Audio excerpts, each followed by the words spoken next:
Welcome everyone to the Gavel. I'm Terry Ikumi. The President has presented the 2023 Appropriation Bill to the National Assembly. This he did to a joint sitting on Friday. Now, the total expenditure in the Appropriation Bill tagged Budget of Fiscal Sustainability and Transition is 20.51 trillion naira, with a deficit of over 11 trillion naira. This is the final budget to be presented by the President, as well as the last to be considered by the 9th National Assembly. In our first report, we'll look at the budget presentation process and the reactions from lawmakers.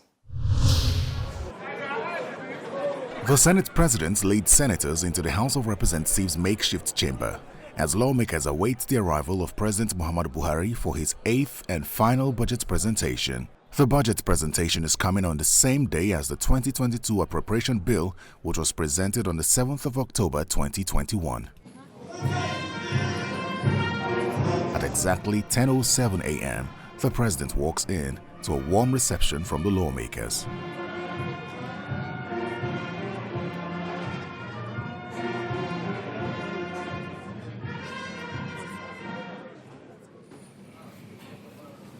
Before the President's presentation, the Senate's President Ahmed Lawan, who prides in the National Assembly maintaining the January to December budget cycle, gives his remarks.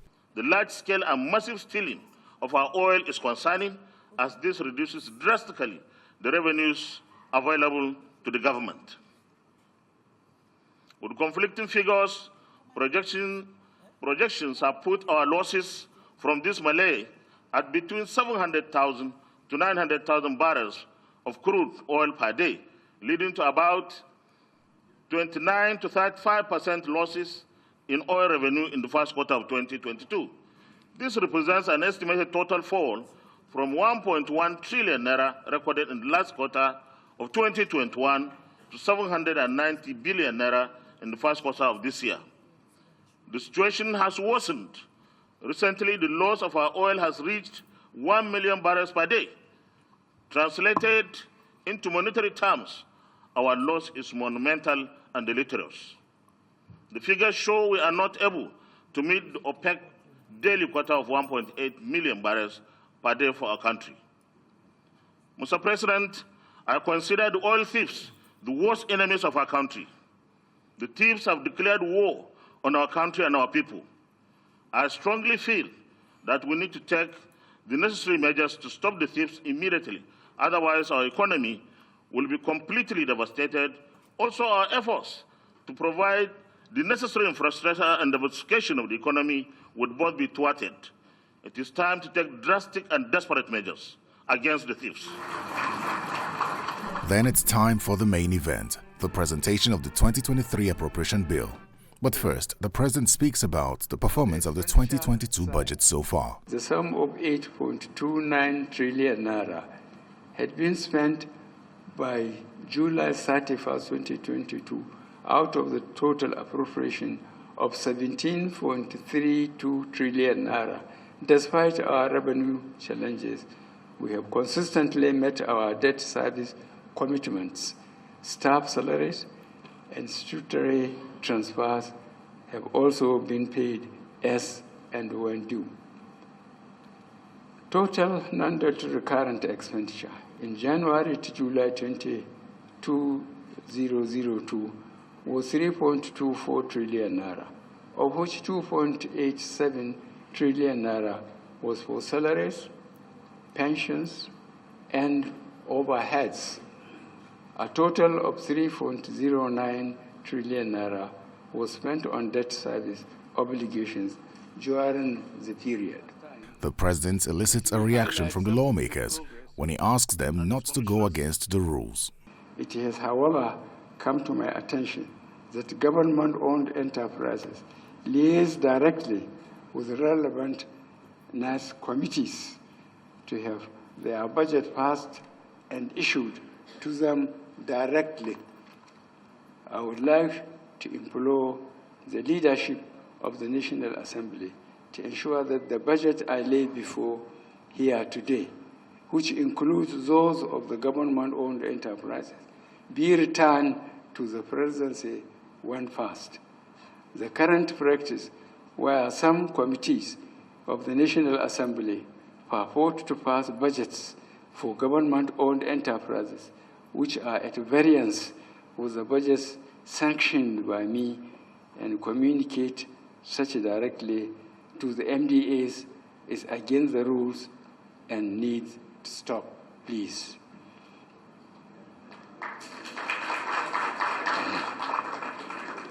Nigeria requires... It is still my time. He then presents the 2023 Appropriation Bill. The 2023 appropriation, therefore, is a budget of fiscal sustainability and transition. Our principal objective in 2023 is to maintain fiscal stability and ensure smooth transition to the incoming administration.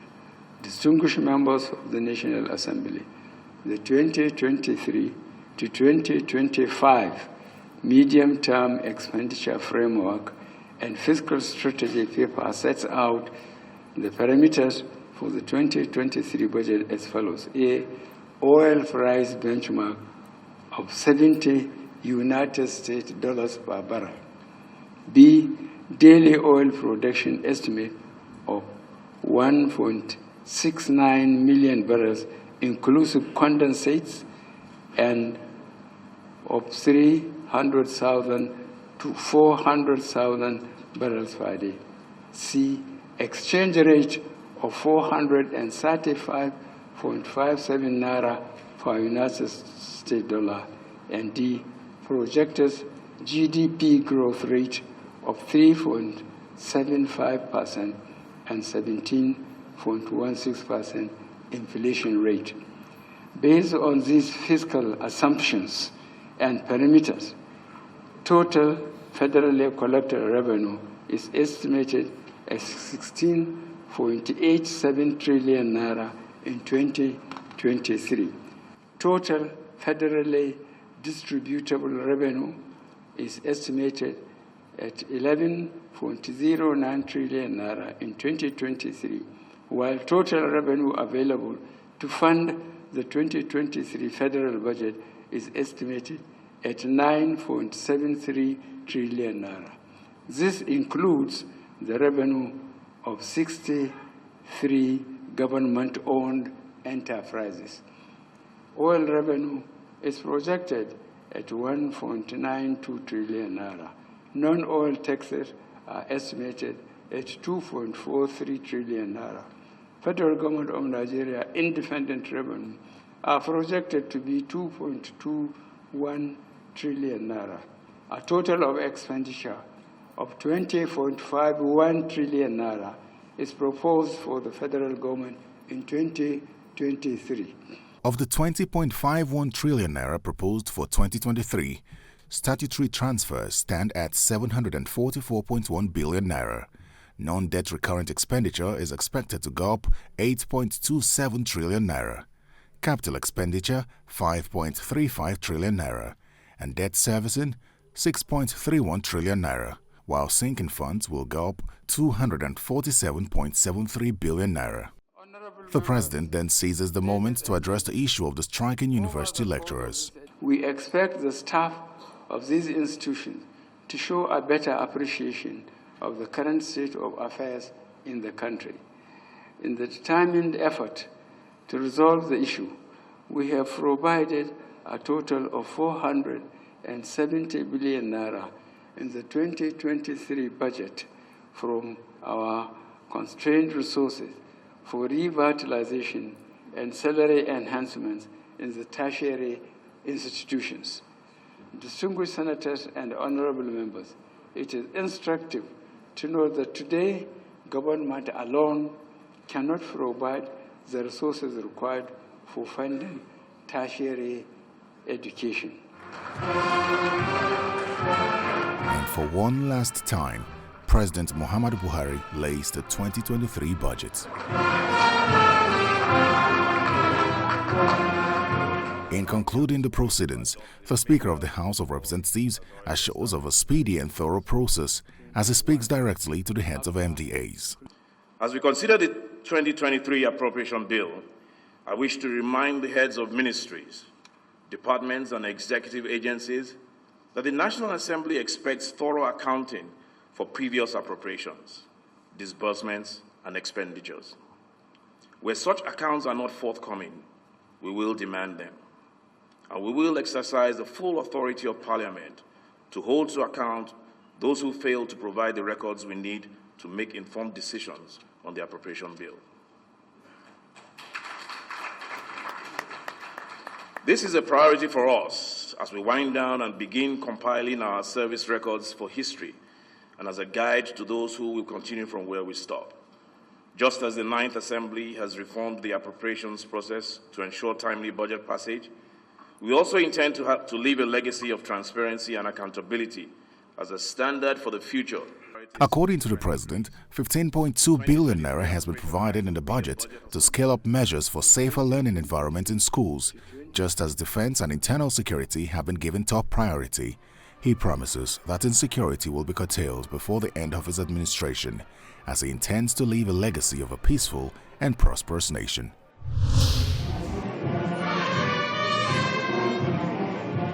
President Muhammadu Buhari is at the National Assembly for the presentation of his last budget in his 8-year tenure as President of Nigeria.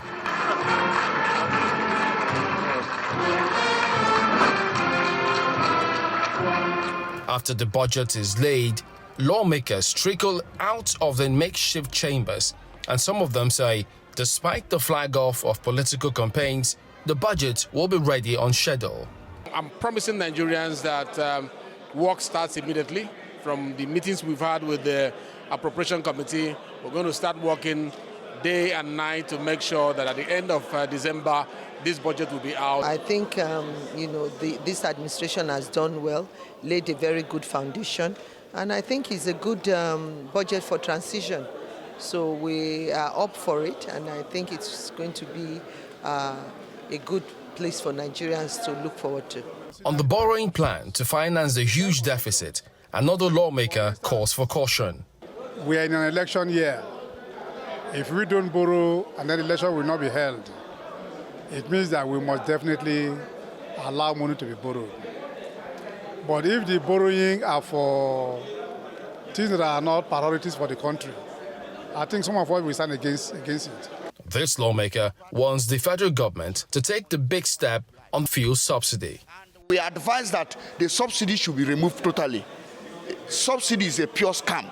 If you remove, for example, when you travel to Togo, a litre of the fuel is 900 naira. If you remove it and put those money in other things that will benefit our road dwellers, it will help us. The National Assembly is expected to scrutinize and pass the budget by December and communicate saying to the President for assent in line with the January to December budget cycle mandate. Welcome back to the Gavel. Away from the budget, let's take a look at some other parliamentary activities.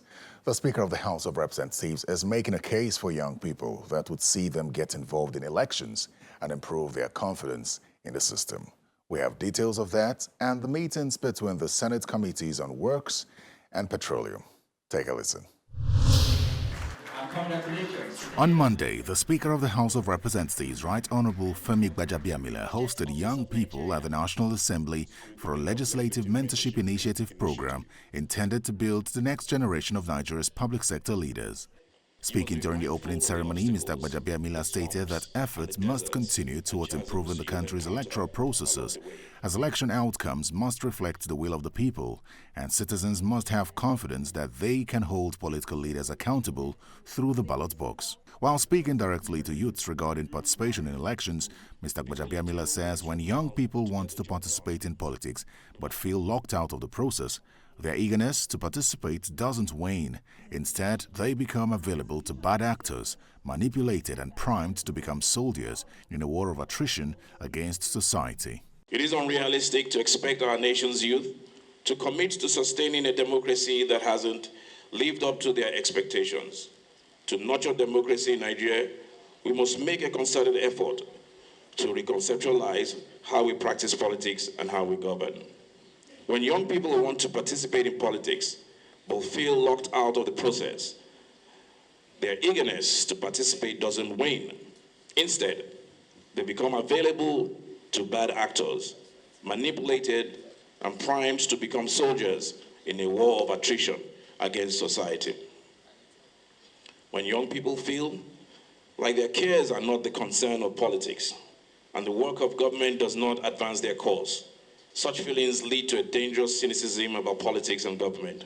We must continue our ongoing efforts to improve our electoral processes. Election outcomes must reflect the will of the people, and citizens must have confidence that they can hold political leaders accountable through the ballot box. The essence of democracy is that state power can only be legitimately exercised by those who have the mandate of the electorate to do so. The Senate Committee on Roads Maintenance is urging the federal government to increase the allocation to the Federal Roads Maintenance Agency, FEMA. Speaking at the oversight meeting to assess the level of various projects being done by the agency, the chairman of the committee, Mr. Gershom Bassi, reiterated that maintenance of roads was key to ensuring that roads last longer. We have tried to find out whether Nigerians are getting value for money that has been appropriated to FEMA. And so far, we are continuing to hold FEMA accountable for the money that has been appropriated to them, and to ensure that they do what they should do with their federal resources. Meanwhile, the Senate Joint Committees on Petroleum Upstream and Downstream on Wednesday met with the Group Chief Executive Officer of the Nigerian National Petroleum Company Limited, where several revelations on the crude oil theft came to the fore. There's a spill site in Bodo community as we speak now. We're unable to clamp it. It has been flowing in the last 6 weeks. Yes, of course, there are social issues around the community, but the reality is that if you don't clamp that line, you cannot bring back the Trans-Nembe pipeline. And if you don't do that, you are losing 120,000 barrels per day. Mr. Kiari also had some good news on gas for local consumption. 2.7-kilometer line, and once that is completed, stories around shortages of gas in the Lagos area and the east will become history, because we will now have capacity to add additional 2 billion scope of gas into the network.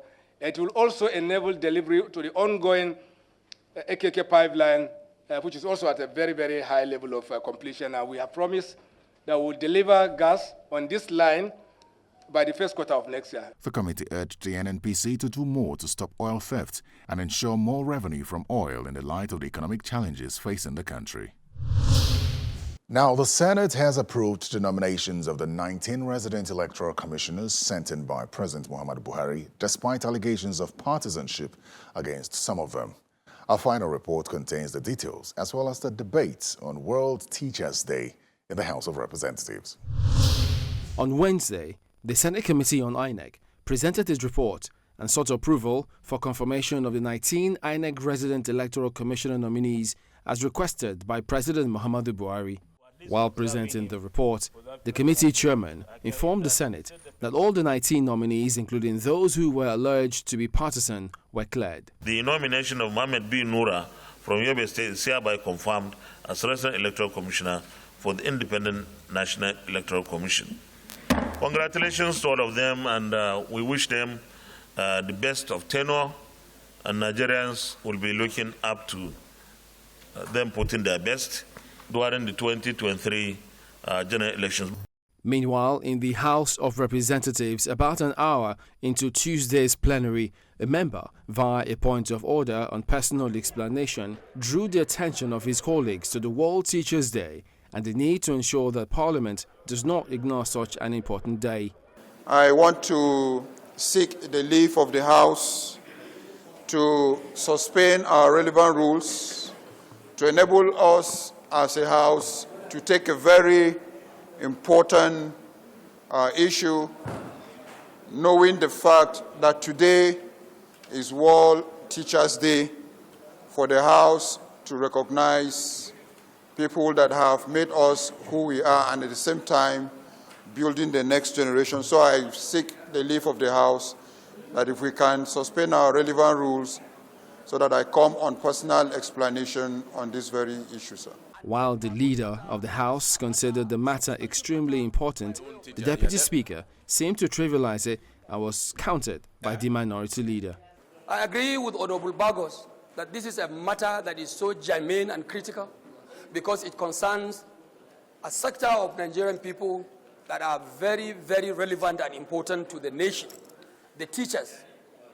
I want to believe maybe by oversight or by genuine commitment from Honorable Bagos, he wants to make sure that this chamber does not skip this very important observation he's making. But I would like to advise that even if it means suspending our relevant rules, sir, a matter of this importance and magnitude should not just come by way of personal explanation. You know, we're in election year, and many people would like to come up with issues to gain attention, which I believe Bagos is trying to use this platform to get that attention. We gave honor to some teachers who distinguished themselves in their field. Today, Bagos is bringing that. So it has nothing to do with Bagos trying to achieve political relevance. The Speaker ruled that the matter could be debated, but in an unusual manner. We will discuss it, because we are trying to honor the teachers. There's no debate there. So we will discuss it thoroughly. I want to urge us today that the budget we are going to receive from Mr. President in a couple of days, that we devote enough percentage for teachers and enough percentage for development of education system in Nigeria. And what are the odds of having a member of the House sharing the same chamber with his secondary school teacher? I want to first recognize my teacher who is currently behind me in this chamber, who taught me agriculture when I was in senior secondary school. Is in this chamber? In this chamber. He Who? taught me agricultural science. Who? In my SS1. Who? Please raise up. Mala Adu Sanikiri. He taught you? Yes, he taught me in secondary school.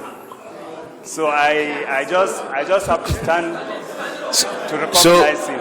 Lawmakers seized the moment to call for better welfare for teachers. There's a scheme going on by the federal government, housing scheme, across Nigeria, across the country, that teachers should be deliberately given some slots, and the committee on schools, on education, that they should create housing for them, sir, that they should create 70%.